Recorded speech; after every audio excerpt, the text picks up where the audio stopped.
Continuando, no vídeo anterior havíamos falado sobre as regras CSS, que elas possuem o seletor e cada declaração contém a propriedade e o valor da propriedade. Entre elas temos dois pontos e no final ponto e vírgula. Cada par de propriedade e valor é chamado de declaração. Aqui eu tenho uma declaração, eu poderia ter background color blue, seria outra declaração, ou seja, é um bloco de declarações. Então o seletor é uma parte da regra CSS e também aqui temos mais outra parte que é o bloco de declarações, onde colocamos as nossas regras para aplicar no elemento. O seletor nada mais é do que uma forma que nós temos de apontar para qual o elemento que vai ser aplicado um estilo no nosso documento HTML. Temos o seletor que havíamos falado por elemento, que é o próprio elemento lá no HTML. Por exemplo, aqui seria o parágrafo. Temos por ID, usamos o hashtag, por atributo, seletor geral, o class, que é por ponto.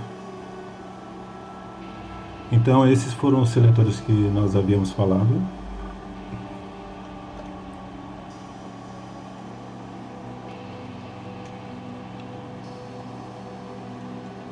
E também havíamos falado sobre como inserir o CSS.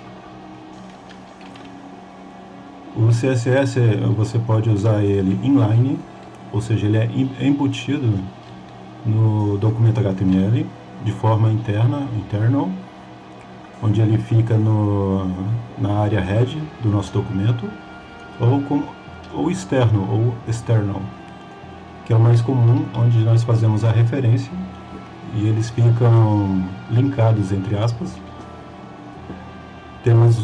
Podemos usar a tag link ou a declaração import para utilizar a forma externa.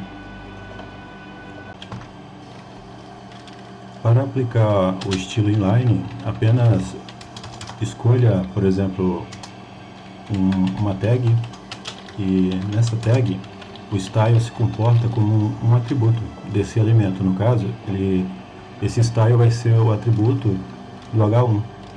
Agora é só colocar a propriedade ou propriedades.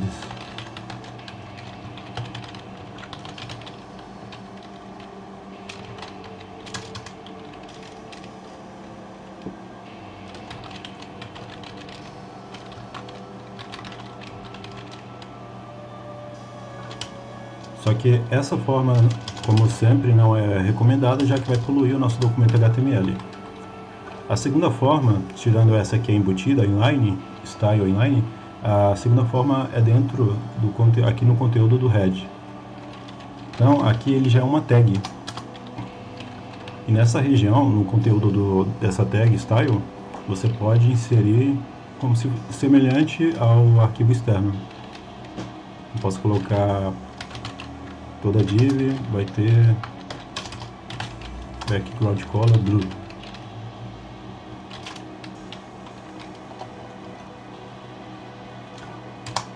Então essa é a segunda maneira, e aqui o comportamento é de uma tag, fica bem claro. A terceira que a gente já está acostumado a usar, onde temos o arquivo CSS, ele é externo. Apenas utilizamos a tag link e fazemos a referência, apontando para o arquivo. Também podemos usar o @import, que eu vou falar mais adiante.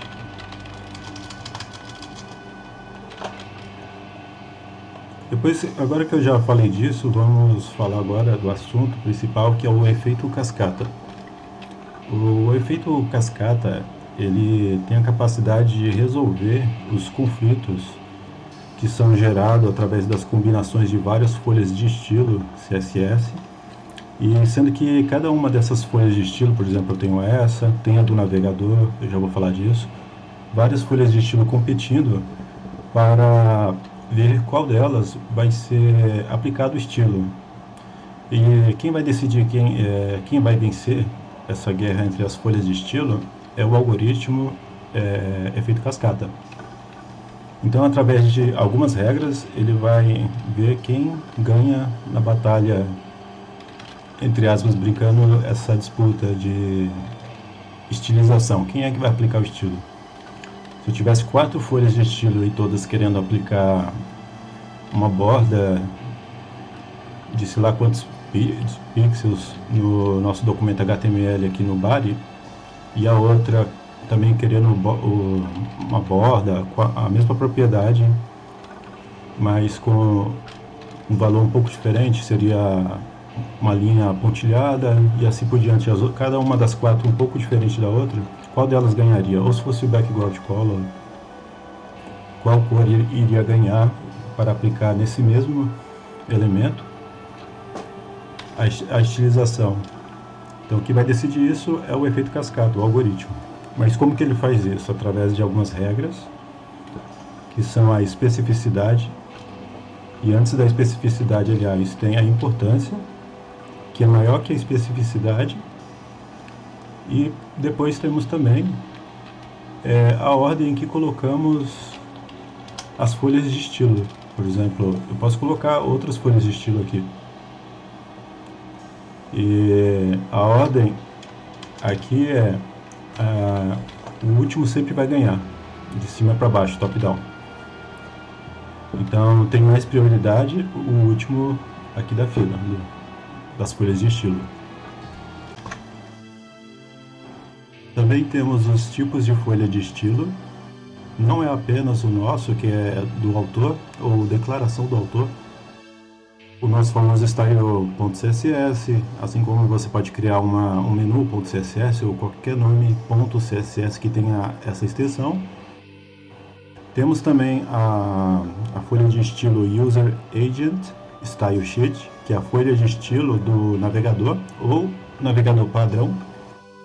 Se você colocar uma âncora ou outro elemento que tenha propriedades iniciais e você não define nada no CSS, o navegador padrão ele vai definir isso para você.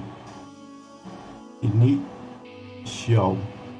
Em herança é o que vamos ver daqui a pouco.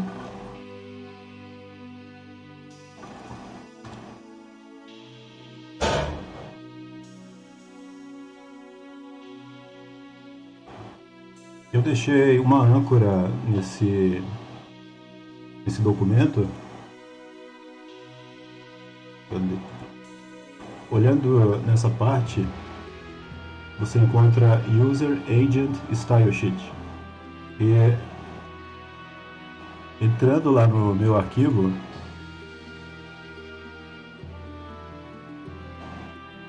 eu não defini, só tenho aqui a tag, o elemento, âncora, mas eu não defini nada aqui no meu projeto sobre âncora. Então, o que foi usado nessa situação é o User Agent Style Sheet, o valor padrão do navegador. E você já encontra outros valores, que não é só esse, é o Cursor Pointer, que é a mãozinha do Mickey Mouse, o Text Decoration Underline, aquele underline que a gente encontra, e outras propriedades, ó, que já vem como padrão. Tudo isso quem fez foi o navegador. Só que o motivo dele ser mais fraco é porque se você, agora, o autor, eu quero definir que a âncora, tudo que for âncora vai ter Text Decoration, none. Agora vamos ver o que acontece.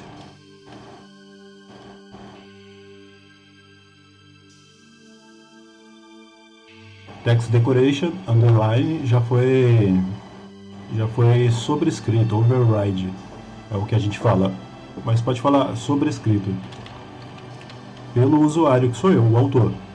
Então, pode perceber que o autor ele é mais forte, ele tem mais importância e mais peso do que o navegador. Faz sentido, senão nós não poderíamos mudar esses valores que já vem como padrão. Não é toda hora que o usuário vai querer o underline, entre outros. Então, esse Text Decoration já foi, eu poderia tirar o Cursor Pointer, mudar a cor, padrão que já vem.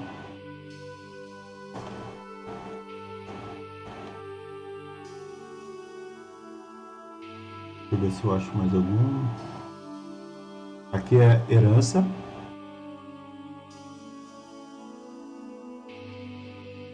E esse é o meu text decoration, que é o do usuário.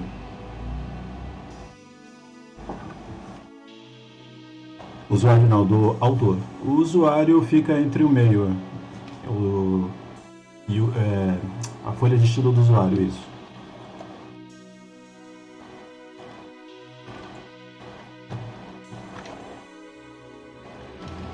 Então, pela ordem, User Agent, que é o navegador padrão, é mais fraco do que os estilos do usuário. Quando o usuário, por exemplo, usar uma fonte, mudar a fonte do navegador, o navegador sempre vai perder a folha de estilo dele.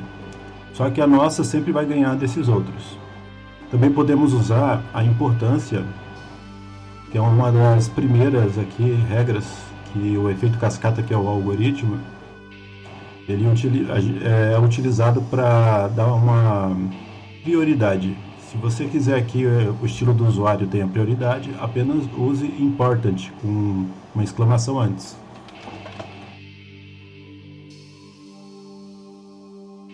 Eu vou gerar um conflito. Vou colocar outra âncora com text decoration line through.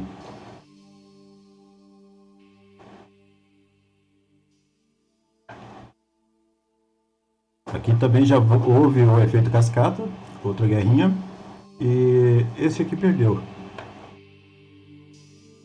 O último elemento quando tem empate, que é a especificidade, depois da importância que eu já vou falar, a pontuação aqui é de 1 e esse também é 1.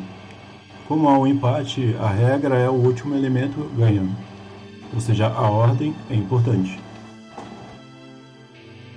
Por isso agora a âncora tem o sobrescrito aqui no conteúdo.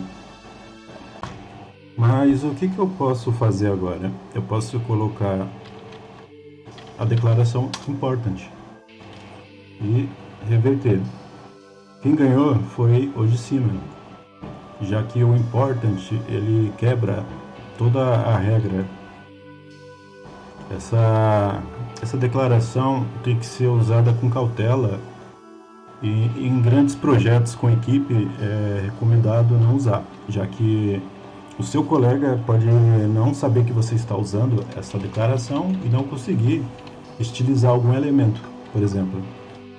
Mas uma hora ou outra você vai acabar usando, e geralmente as pessoas usam quando não elaborou o projeto corretamente ou desespero também. Mas se for um motivo de exemplo, um arquivo pequeno, não teria problema. Só verificando se o efeito cascata ocorreu de novo. E esse outro, da linha 18, ele venceu. Sendo que pela regra, já que há empate de especificidade, o último deveria ganhar. A especificidade, ela está relacionada a quanto mais específico algo for, o elemento, o seletor, aliás, maior a pontuação, que nesse site vocês podem olhar. É o Specificity Calculator. Tem outros que você pode usar. Ele só não vai exibir o Inline Style, que eu já vou explicar novamente. Mas se eu chegasse aqui e falasse, me dê uma fruta, a pessoa ia perguntar, seja mais específico, porque tudo é fruta. Então eu falo, eu quero me dê uma fruta cortada pela metade. Eu eliminaria diretamente as maçãs, mas ainda tem bastante coisa aqui, bastante fruta. Então eu falo, eu quero a fruta que tem a cor vermelha. Então pronto, seria essa. Os aqui são iguais. Eu fui mais específico ainda, umas 3 vezes. A ideia da especificidade No CSS é mais ou menos assim, nessa analogia. Ela só perde pro important.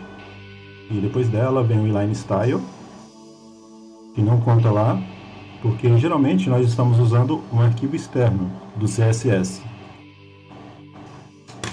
Mas o inline style da especificidade, depois que há um empate lá no efeito cascata com as folhas de estilo, e depois do important, esse é o mais forte. Vejamos o que pode ser feito aqui.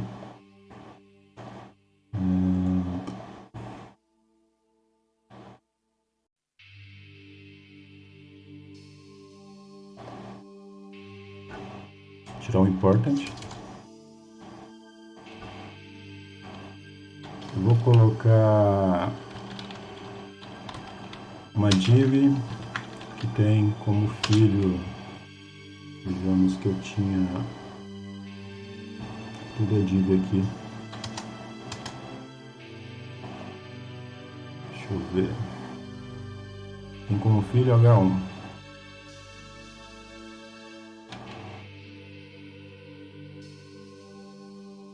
Uma div que tem como filho H1. Esse H1 vai ter uma borda de 5 rem aqui em pixel do tipo inset, que eu gosto, a cor vermelha. Se for estilizados, eu vou fazer a mesma coisa.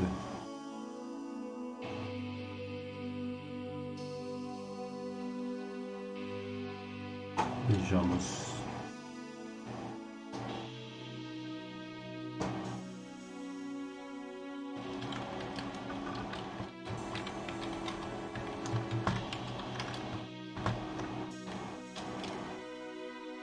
Eu vou novamente mexer e vai empatar.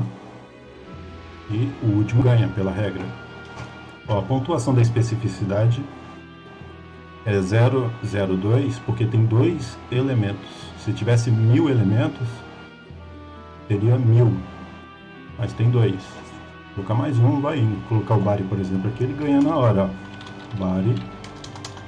Dá pra começar a brincar também, aproveitando. Quanto mais elemento, ganha. Já que estava empatado, agora quem ganhou foi o vermelho, porque ele ficou com 3 elementos, 003.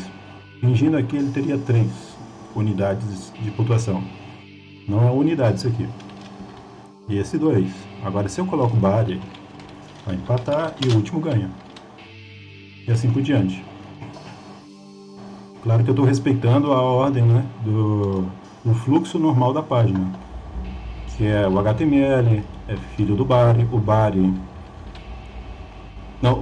é filho do HTML e as div que eu criei são filhas do body, assim por diante. O H1 é filha da div, o filho direto, o único filho. Vejamos.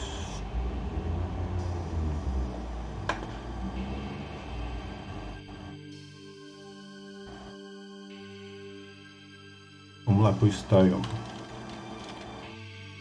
Eu mexi na folha externa, mas indo aqui diretamente e colocando um inline style, eu estou sendo muito específico, já que eu estou embutindo diretamente o estilo CSS no documento HTML, diretamente embutido.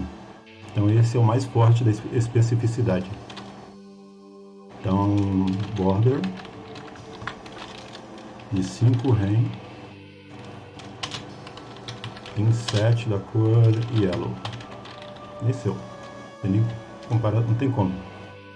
Esse é o mais forte que tem. Ele só vai perder, claro, pro important.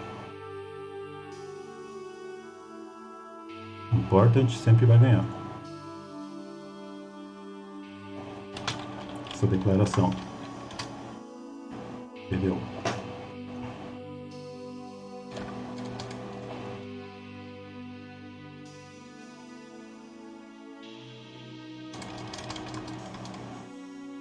Então, esses aplicativos eles não consideram a inserção do tipo inline.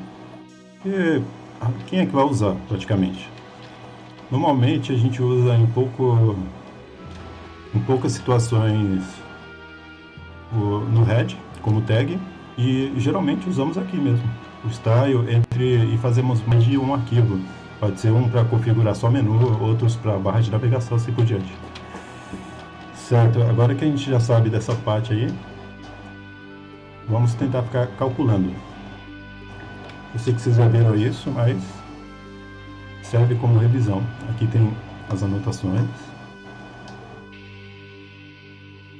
Vejamos. Lembrando que eu vou explicar para vocês sobre o SES, porque é muito útil usar ele.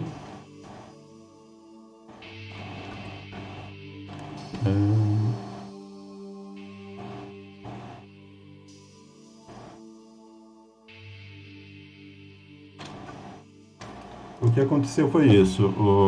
Quando eu usei o inline, a pontuação foi para 1. Não tinha ID, não tinha classe, pseudoclasses ou atributos, mas tinha elemento. Então tinha, por exemplo, lá na situação eu havia colocado 3, a pontuação 3, é assim que funciona. Se eu deixar o inline, no caso, aí eu tenho a maior pontuação que ganha. Ignorando sempre, agora não vamos usar isso aqui. Então na âncora eu teria a pontuação 1, era só um elemento.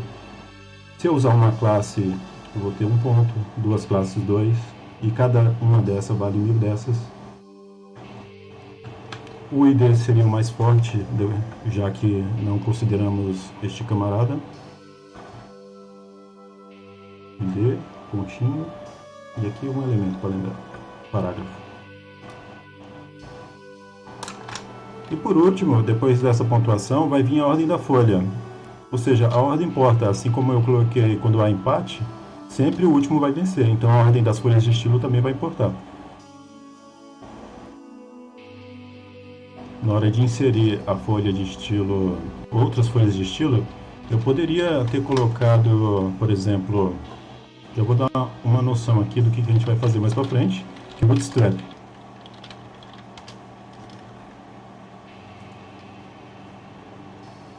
Através desse site aqui, nós vamos baixar um framework. Framework são pedaços de código pronto que você pode usar. São semelhantes às bibliotecas, mas é claro que tem distinções, né, bem peculiares. Uma é diferente da outra, assim, tecnicamente, mas na prática, inicialmente pode entender que biblioteca e framework são pedaços de código feito por outras pessoas ou até você mesmo, mas isso é só para ajudar, mas conceitualmente são diferentes. Depois eu explico a diferença. O Bootstrap, então, é um framework que nós vamos usar para ganhar tempo, porque ele já tem partes prontas, como menu, barra de navegação, menu, drop-down, tem bastante coisa. A primeira coisa que a gente faz é o que? A instalação, né? Ou você baixa pelo Node Pack Manage, que é o pacote de gerenciamento do Node.js, ou pelo CDN, que é o Rede de Distribuição de Conteúdo, Content Delivery Network. Isso aqui facilita a velocidade do link que nós vamos baixar, porque esse modo de usar, que é o CDN, nós vamos utilizar ele sem baixar e vamos depender sempre da internet, né? Se você for treinar e não tiver internet, por exemplo, seria interessante usar baixado. Mas para uma página que está hospedada no servidor não tem problema nenhum. E o CDN ele é ótimo porque ele melhora a velocidade do nosso framework, já que ele tenta sempre deixar no servidor mais próximo. Eu vou também explicar isso com mais calma, é bem simples também. Mas sempre é bom baixar Assim como fontes awesome por CDN, é bem melhor. Então temos dois aqui, ó, temos o link do CSS e do JavaScript, nosso framework. Eu só vou pegar o do CSS. Deixa eu...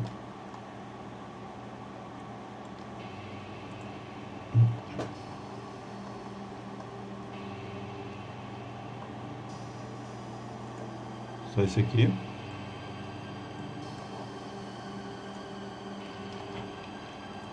E nós vamos colocar, eu vou colocar intencionalmente por último. Ou seja, como eu havia falado, a recomendação é deixar a nossa folha de estilo personalizada na frente. E o Bootstrap,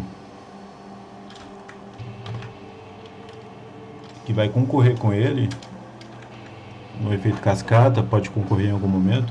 Por que pode concorrer? Geralmente a gente tende a querer mudar alguma coisa no Bootstrap, por exemplo, a cor de um botão ou qualquer outra propriedade.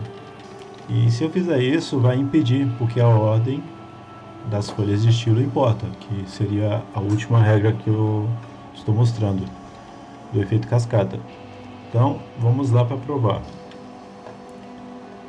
Agora que eu baixei aqui o CSS, nós usamos classes para utilizar o Bootstrap, assim como também podemos pegar partes do código já pronta aqui na documentação.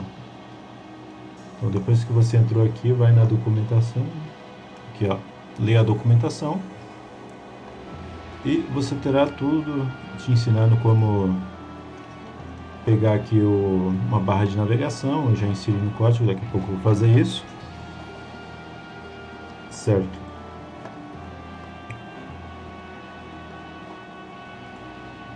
Eu vou tirar isto, que já estava pré-definido. Primeira coisa que a gente tem que colocar é um container envelopando o restante. Que o container tem do tipo fluido e fixo, esse aqui é fixo. Mas agora eu não vou entrar em detalhes. Eu vou criar um botão, que é BTN, e vou colocar uma cor. As cores são meio que psicológico aqui, é primary, seria esse tipo de cor, danger, alert, não sei se alert tem, danger e sucesso também, success. O que mais? Temos light, mas light é branco praticamente. E dark. Então são cores com nomes psicológicos. Ó, dark. Certo, eu vou deixar my primary. Agora que eu tenho essa cor, imagina que eu quero mudar. Ó. E outra coisa, esse BTN é botão. Então isso aqui, ó, é um botão agora. Clico aqui, ó, tem até o cursor pointer, mas não sei se dá pra ver quando eu clico aqui, é um botão.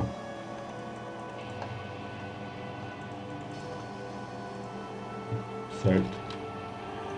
Então eu quero mudar o BTN. Eu vou no meu CSS e vou estilizar a classe BTN, querendo mudar a cor do background para, vejamos, aí é yellow. Nada, meio que tentou ali, mas perdeu no efeito cascata.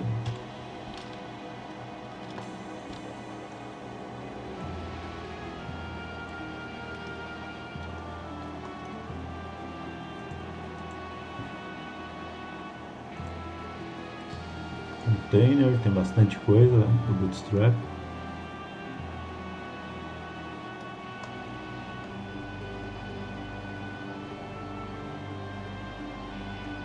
Ok, Aqui, ó, perdeu. A minha folha de estilo do autor, que é o do desenvolvedor, com a regra que eu criei, a declaração com background color yellow, falhou, perdeu para o Bootstrap, justamente porque eu fiz isso. Eu deixei a minha folha personalizada por último. Agora, lembrando que já está como amarelo, eu venho e apenas desço, já que a ordem importa. Pronto, personalizou. Outras coisas eu tenho, isso aqui é o hover do Bootstrap, mas já deu para entender que realmente aqui eu comprovei que a ordem importa. Agora eu vou falar de herança. Nós temos o inset, o unset, aliás. Vou colocar uma propriedade para exibir. Unset.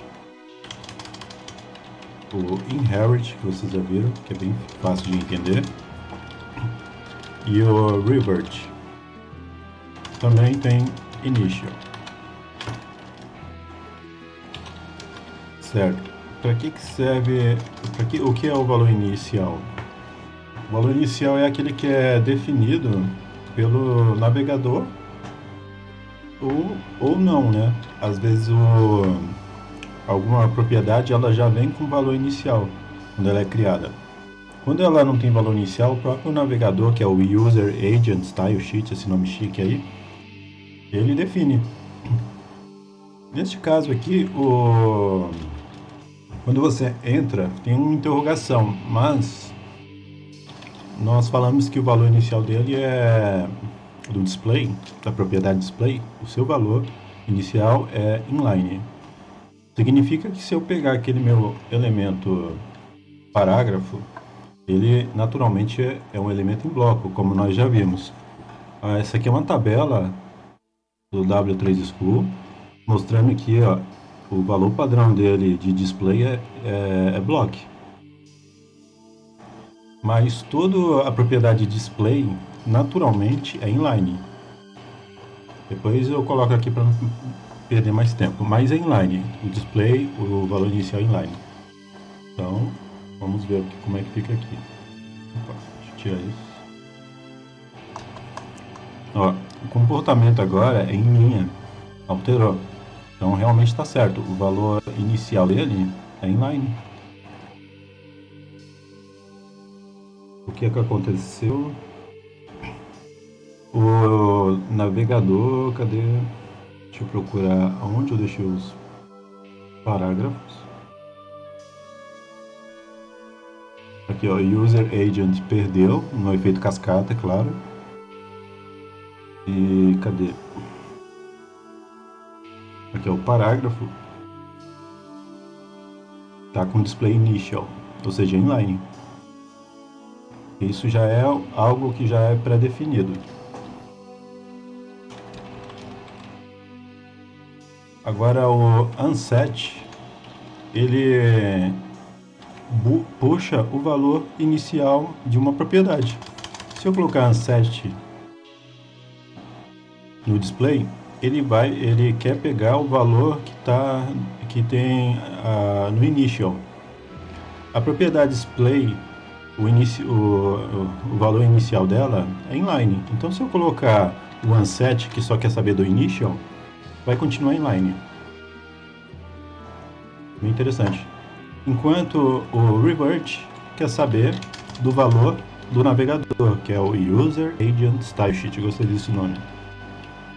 Voltando a explicar, o unset puxa o valor do initial, o valor inicial de uma propriedade, e o revert puxa o valor do navegador padrão. O que o navegador definir lá como valor padrão, ele vai puxar. Então, como pela tabela o parágrafo é um elemento em bloco, ou seja, ele ocupa 100% do espaço e cada elemento desce um embaixo do outro, ó, bloco, né? Então é isso que vai ter que acontecer. Então, revert.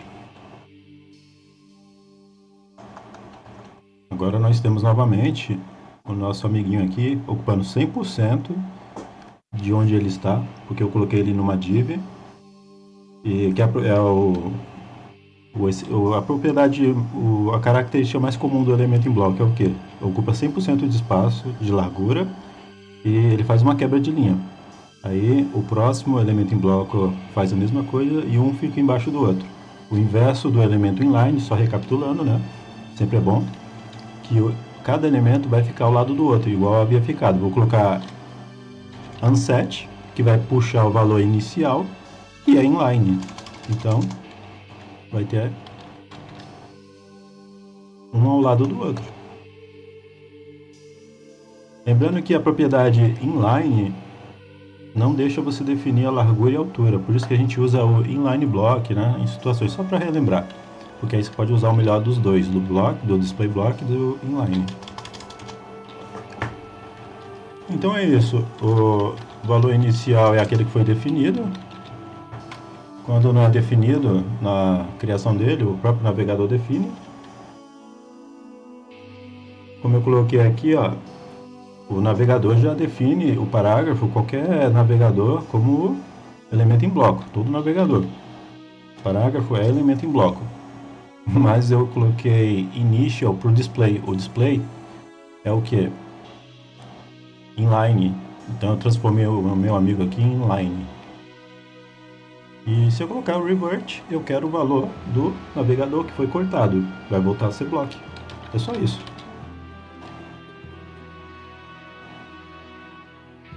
Agora cadê o user agent? Opa, parágrafo.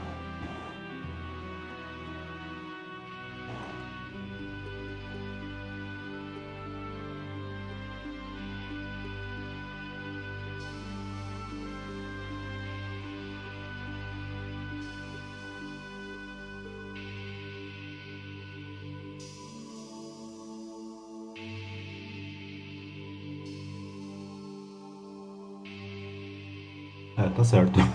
Nosso boi aqui. Quem definiu foi eu, né? O autor. Eu sou o autor. Então, o nosso amigo aqui perdeu, tá? Tá certo. Vou dar uma brisada aqui ao cansaço. Então, aqui, ó. O revert.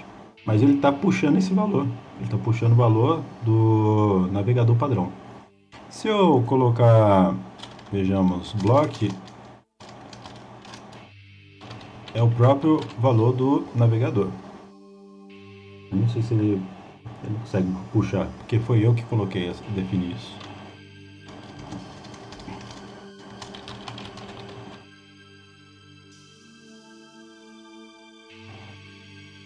Isso aqui o usuário, o autor, sempre vai ter prioridade em cima dele.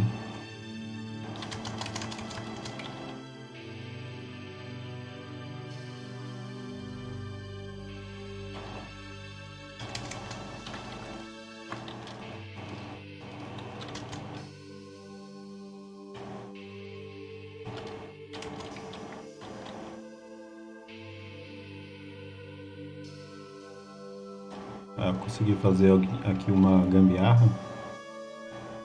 Vou ver se deu. O navegador agora está usando o valor padrão. Não coloquei nada no display, mas isso aqui foi meio que a gambiarra. E realmente ele é block, tá certo? E o revert vai pegar esse valor, né? E vai anular, vai deixar de escanteio o navegador. Novamente fazendo isso só para entender. Block, mesma coisa.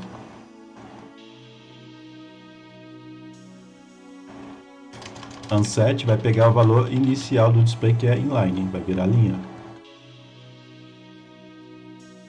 E herança é eu querer que o parágrafo herde o display do pai dele. Quem é o pai dele? Eu criei uma div chamada pai. Realmente é o pai dele, dos parágrafos. E vou chamar uma div, não, uma classe. E vou chamar essa classe e vou alterar ela. Classe pai vai ter display. Lembrando que div é elemento em bloco também. Aqui display, deixa eu ver. Aqui está. unset, que é inline. Eu vou colocar block. E aqui eu vou colocar inherit. Então ele tem que herdar o bloco. Tá certo, ele está herdando. Vamos ver aqui. Não é o navegador. É inherit. Isso aqui sou eu, o autor. A descrição do autor. Opa, nem apertei. Já estava selecionado, eu acho. Isso aí.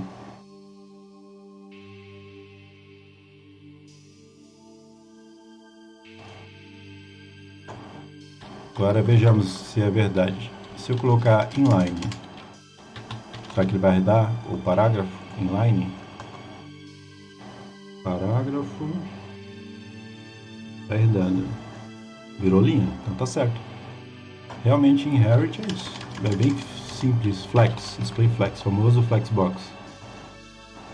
Já bagunçou tudo, é claro. Mas herdou flexbox.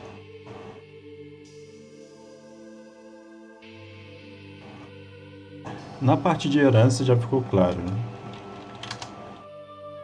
E a importância, por exemplo, o background, como eu havia falado, tem que tomar cuidado. Somente na hora de usar os seletores contextuais ou combinadores, que é o que vamos falar agora. Agora é hora de falar dos seletores contextuais ou também combinadores. Esses nomes. Acho que eu já vi outro nome também, seletores, enfim. O que são esses combinadores ou seletores contextuais? Você fazer a relação entre os elementos para que você possa aplicar estilos no HTML. Você vai relacionar e aplicar estilos no HTML através de estratégias.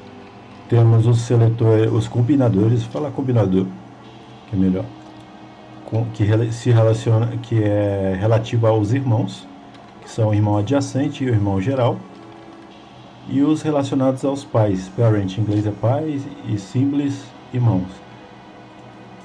Os relacionados ao pai é o descendente e o filho. O descendente é bem simples, indica que todo elemento span aliás, tem um espaço, que é a característica dele. Eu vou deixar aqui o W3 School. Ó, descendente. Cadê? Deve falar do espaço aqui. Mesma coisa, div p. Tem um exercício. Então, qual é a ideia dele? Ele vai pegar todos os descendentes. Quando eu tenho um container e todos aqueles que estão dentro desse container, que é o pai é chamado também de ancestral, e os filhos, netos, bisnetos, todos que estão contidos nesse ancestral ou pai, também pode ser chamado de descendente. Nesse caso, se fosse por essa observação, cadê o descendente? Eu matei aqui o span.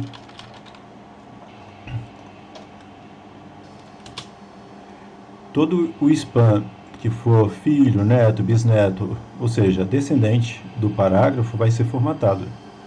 Aqui já é o descendente de filho ou child, em inglês, que indica que todo o span que for filho do parágrafo vai ser estilizado, ou seja, só o filho, neto, bisneto e outros descendentes não, o único descendente é o filho.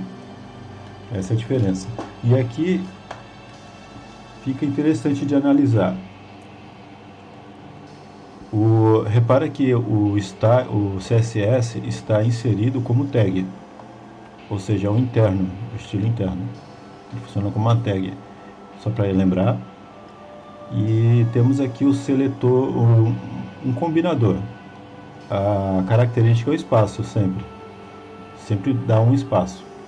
Então, todo parágrafo que for descendente, falar descendente, porque isso aqui é descendente mesmo, neto, bisneto, filho, não apenas o filho. Todo parágrafo que for descendente de uma div, que estiver contido, vai ter vai ser aplicada essa regra com essa declaração. Uma cor yellow. Então agora é só procurar. Claro que a resposta já está aqui, bonitinha. Eu vou procurar uma div, que é o pai. O pai está aqui e o filho do outro lado. Uma div, ó, filho. Eu tenho uma section, só que dentro dessa section é filho direto dessa div. E esse parágrafo aqui é uma pegadinha. Agora que eu indentei aqui, ficou melhor. Com a indentação fica melhor. Ou seja, ó, filho. Isso aqui é um neto. Mas como ele é seletor de descendência, ele pega todos os descendentes. No caso aqui é o descendente parágrafo. O terceiro também foi estilizado como amarelo. Só que se eu trocar agora para o seletor de filho, antes de apertar o Run para executar, quem são os filhos da div? O parágrafo 1, o parágrafo 2 e o section. Só que aqui eu estou pedindo apenas para estilizar o parágrafo e não a section. O parágrafo 3 não vai ser estilizado porque ele é neto. E este aqui é só para o filho. Apertando. Pronto. Então é muito fácil usar esses seletores aqui relacionados aos pais. Já o irmão adjacente, o geral, é relativo aos irmãos. Agora não tem nada a ver com pais. Deixa eu ver o que eu posso aproveitar deste código. Eu tenho dois parágrafos que são irmãos. O irmão adjacente significa, vou colocar aqui colado, que está do lado. Colado ao lado ou próximos. É o primeiro, o que está mais próximo. Indica que eu quero formatar todo o elemento span, que é um irmão que está ao lado do parágrafo. Eles são irmãos e eu só quero formatar o irmão que está adjacente a ele, ou seja, adjacente é o mais próximo. Nesse contexto eu vou criar uma situação. 2... Ó, esse parágrafo tem um irmão adjacente aqui, que é esse outro, o parágrafo 2. Então eu vou pedir para estilizar o parágrafo 2, que é irmão adjacente desse parágrafo.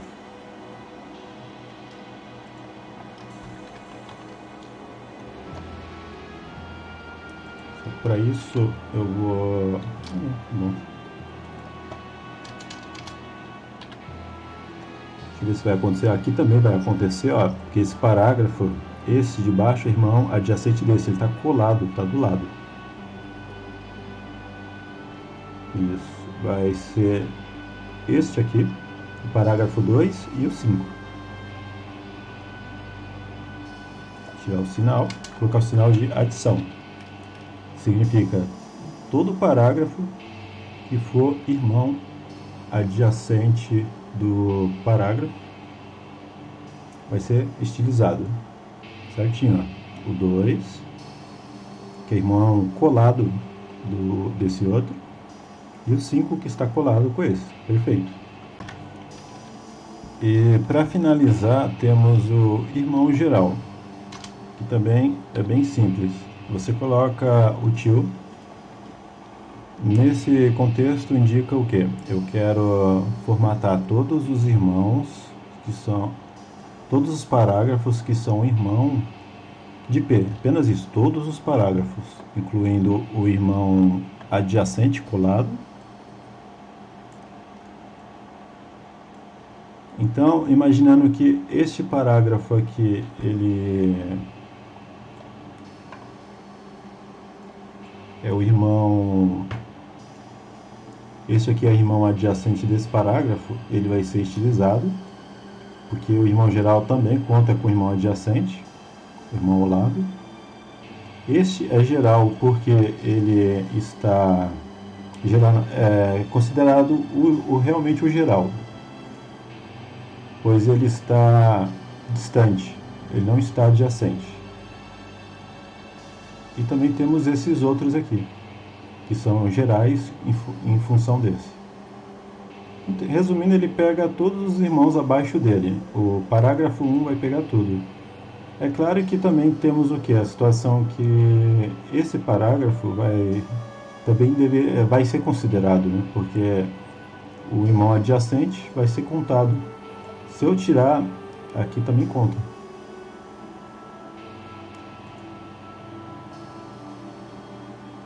Ou seja, só o parágrafo 1 que não conta, porque é ele mesmo. E depois dele, porque ele é o primeiro, né? Não tem como, né? Ele ser estilizado. Se eu adicionar... Deixa eu ver o que eu faço. Tem um parágrafo 5, que agora já acabou. Era só isso, ó. Resumindo. Aliás, é melhor resumir. O irmão... o seletor descendente é aquele que você coloca o espaço e ele vai pegar tudo que tiver dentro da caixa, que ele está dentro dele, já que ele é o ancestral supremo.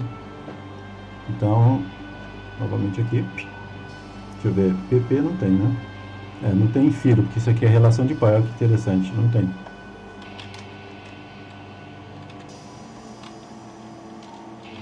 Então, que brincadeira eu posso fazer? Tem uma div, eu tenho uma seção, deixa eu ver essa seção.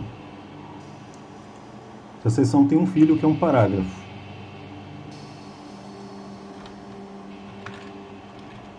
Então, se tudo que for section e tiver um filho que é parágrafo, olha lá, pegou o terceiro.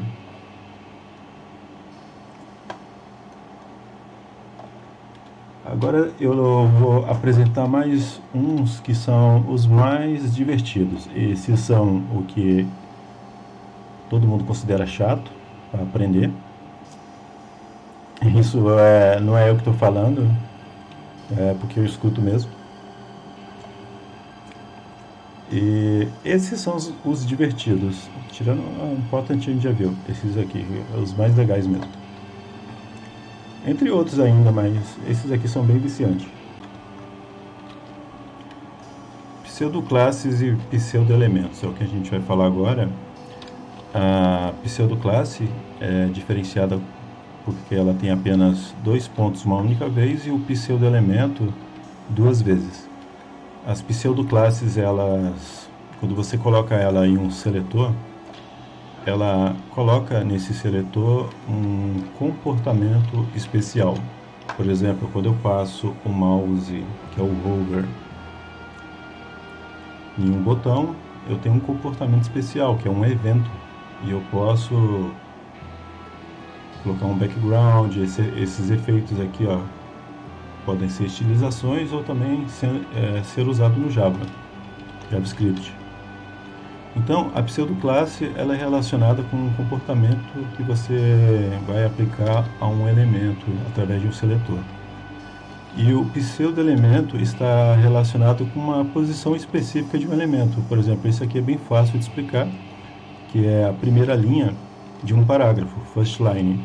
Se eu usar isso aqui, eu posso formatar a primeira linha de um parágrafo, assim como este, eu posso formatar a primeira letra de um texto. Então, observa que esse aqui está relacionado com uma posição específica de um elemento, enquanto esse com um comportamento especial de um elemento através do seletor e a pseudoclasse.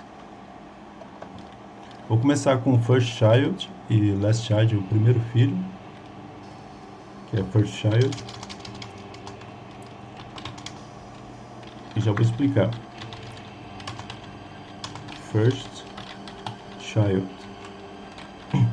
Quando você coloca desta maneira, indica que você quer que qualquer parágrafo que estiver dentro de algum, e ele for filho, né? Qualquer parágrafo que for filho de qualquer outro elemento, esse parágrafo vai ser estilizado. Claro que ele tem que ser o primeiro filho.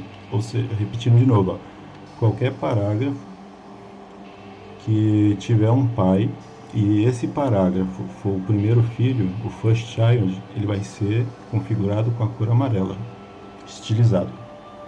Onde eu posso encontrar isso? Aqui já está a resposta, né?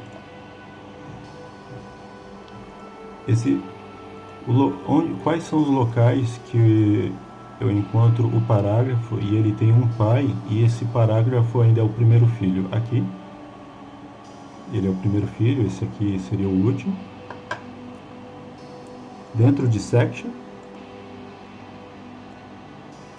o parágrafo é tanto o primeiro filho quanto o último, é uma condição especial.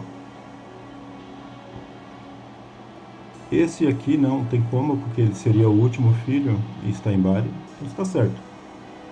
E agora eu coloco o último filho, last child.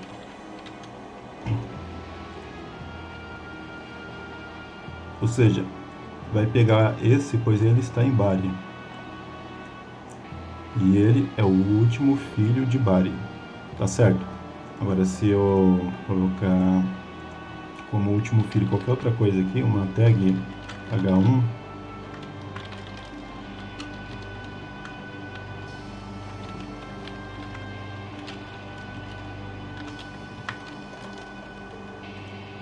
aí ele já some, pois não tem um parágrafo aqui que seja filho, o último filho desse elemento body.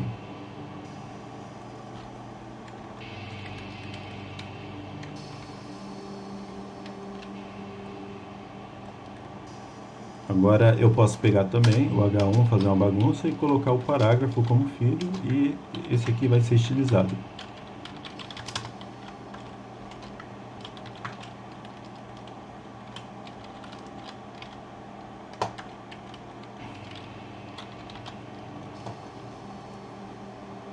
Pois ele é filho, é o primeiro ou último filho do H1. Outra situação, nós podemos agora utilizar combinadores. Eu posso colocar uma div, indicando que agora eu vou ser mais específico. Todo parágrafo,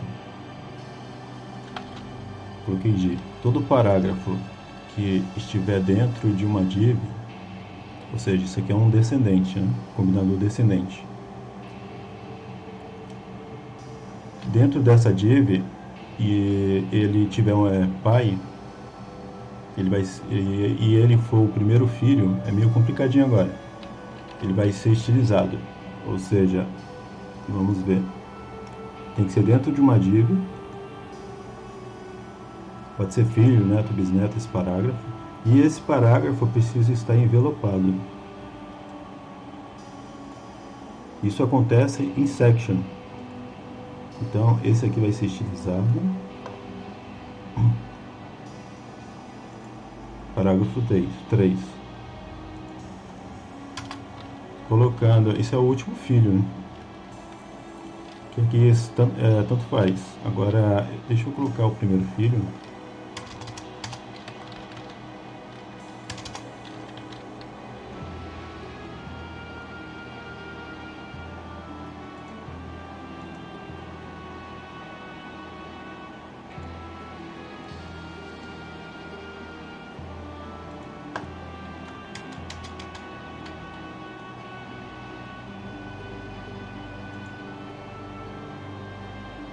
Escrevi errado. First. Vejamos. Aqui, 1. A div é o próprio pai. Então tá certo. E esse também tem pai. Os dois são os primeiros filhos de cada um desses containers. Esse parágrafo 3 é filho... Primeiro, o first child, o primeiro filho de section. E o parágrafo é o primeiro filho da div também. O parágrafo 1. Então tá certo. Alterando novamente, eu posso colocar uma âncora. E esse parágrafo 1 já não vai valer, pois ele já não é o primeiro filho. E dentro de âncora, eu posso continuar brincando. Vou colocar aqui parágrafo.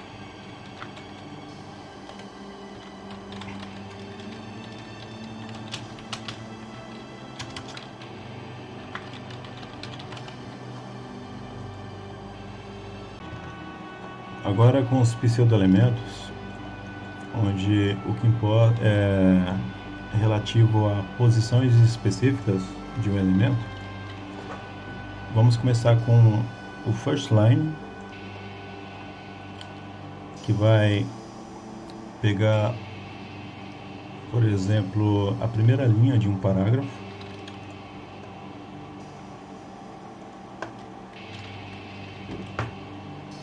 Vou colocar uma div, 2 pontos, que é um pseudo-elemento, e coloco first line, primeira linha.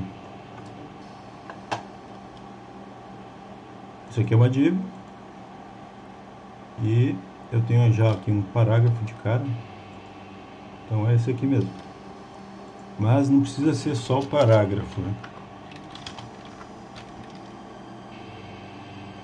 Colocando um H1 ou qualquer outro elemento aqui,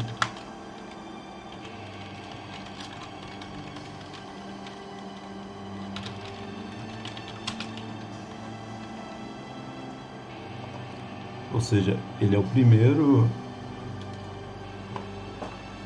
primeira linha de uma div, equivale a isso. Agora também temos o first letter, que é a primeira letra de um texto.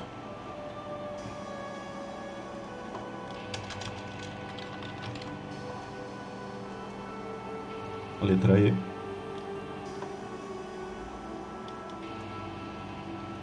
Então eu tenho uma div e eu quero que a primeira letra